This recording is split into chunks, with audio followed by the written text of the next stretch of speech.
तो दोस्तों नमस्कार। Welcome back to your channel that is Gyani politics. और आज हम डिस्कस करेंगे about the framing of Indian constitution, making of the constitution. तो चलिए शुरू करते हैं। Demand for the constitution assembly. तो अब हम डिस्कस करेंगे कॉन्स्टिट्यूशनल असेंबली की मांग कहां से आई, डिमांड कहां से आई। तो चलिए डिस्कस करते हैं। It was in 1934 the idea of constitutional assembly for India was put forward for the first time by M N. Raw.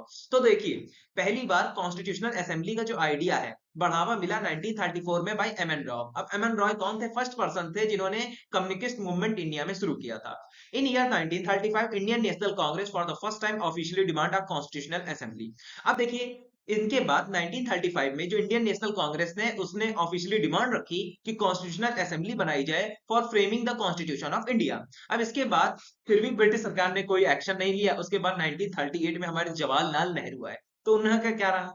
Jawaharlal Nehru ने इंडियन नेशनल कांग्रेस की तरफ से कहा the constitution of free India must be frame without outside interference. ये कहा कि constitution India का बनना चाहिए without the involvement of any foreign body. आप constitutional elected on the basis of adult franchise, और जो मेंबर्स हैं कॉन्स्टिट्यूशनल असेंबली के वो इलेक्ट होने चाहिए on the basis of adult franchise. तो दोस्तों, कॉन्स्टिट्यूशनल असेंबली की डिमांड के बारे में हम डिस्कस कर चुके। अब हम बात करेंगे कंपोजिशन, कैसे कैसे मेंबर्स को इलेक्ट किया गया कॉन्स्टिट्यूशनल असेंबली में। The constitutional assembly was constituted in November 1946 under the scheme of cabinet mission plan. तो देखिए, जो कैबिनेट मिशन प्लान के अंदर स्कीम के द्वारा कॉन्स्टिट्यूशनल असेंबली का संगठन किया गया, मींस कंपोजिशन किया गया।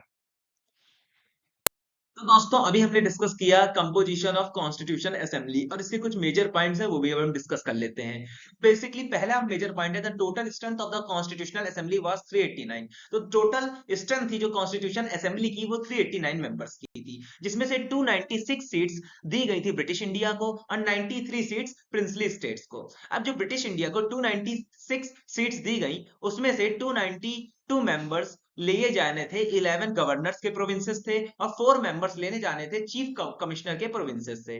ये है हमारा पहला पॉइंट। अब दूसरा पॉइंट है each provinces and princely states were to be allotted seat in proportion to the population. अब देखिए, सीट्स का अलॉटमेंट कैसे होगा। तो हर प्रोविंस और प्रिंसली स्टेट्स में जो सीट्स का अलॉटमेंट है वो उनकी स्टेट की पॉपुलेशन के बेसिस पे किया गया।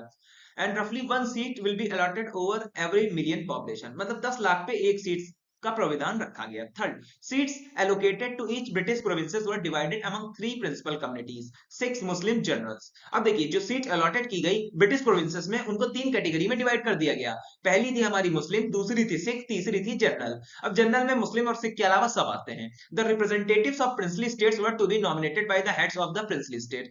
अभी हमने देखिए ब्रिटिश प्रोविंस के बारे में डिस्कस कर लिया, ठीक है।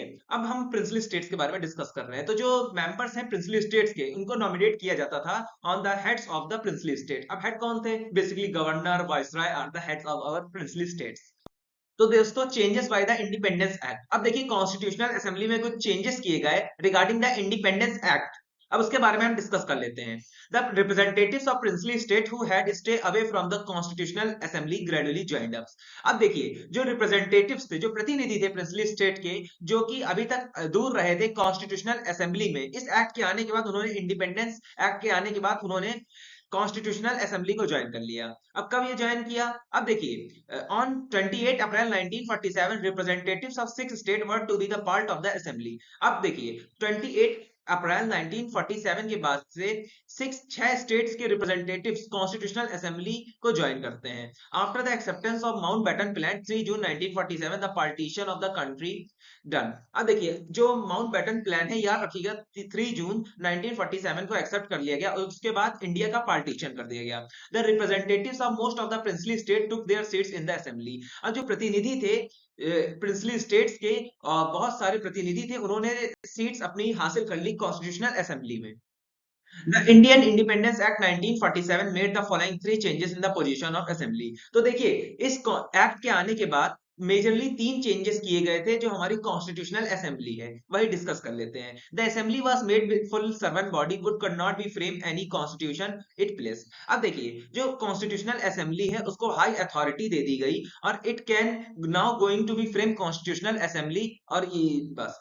The act empowered the assembly to abrogate और alter any law made by the British parliament. अब इस एक्ट ने कॉन्स्टिट्यूशनल असेंबली को ये अथॉरिटी दे दी कि वो कुछ भी कोई कुछ कैंसिल कर सकते हैं और चेंजेस ला सकते हैं और मॉडिफिकेशन ला सकते हैं कोई भी लॉ मेड किया गया है ब्रिटिश पार्लियामेंट के द्वारा रिगार्डिंग इंडिया। अब second, the assembly can also become a legislative body, मतलब जो असेंबली थी अब यहीं से एक लॉ मेकिंग बॉडी बन चुकी थी। In other word, two separate functions were assigned to the assembly, making of the constitution and enacting the ordinary law। तो यहां से जो कॉन्स्टिट्यूशनल असेंबली इसके पास दो फंक्शन आ गए। पहला फंक्शन कि he can making the constitution of India and दूसरा फंक्शन मेकिंग ऑर्डिनरी लॉज। अब third, the Muslim league members holding from areas including the Pakistan withdrew from the constitutional assembly. अब जो मुस्लिम league के मेंबर्स थे वो चले गए कॉन्स्टिट्यूशनल असेंबली से। अब मेंबर्स चले गए तो इससे जो स्ट्रेंथ है कॉन्स्टिट्यूशनल असेंबली की फॉल हुई। तो कितनी फॉल हुई इसके बारे में डिस्कस कर लेते हैं। The total strength of the constitutional assembly came down to 99 as against 389। अब जो ओरिजिनल स्ट्रेंथ थी कॉन्स्टिट्यूशनल असेंबली की वो 389 थी और जैसे मुस्लिम मेंबर्स चले गए तो 299 तक आ गई। ठीक है, और ये स्ट्रेंथ किसने फिक्स की थी? ये कैबिनेट मिशन 1946 में जो आया था उसके दौरान फिक्स की गई थी।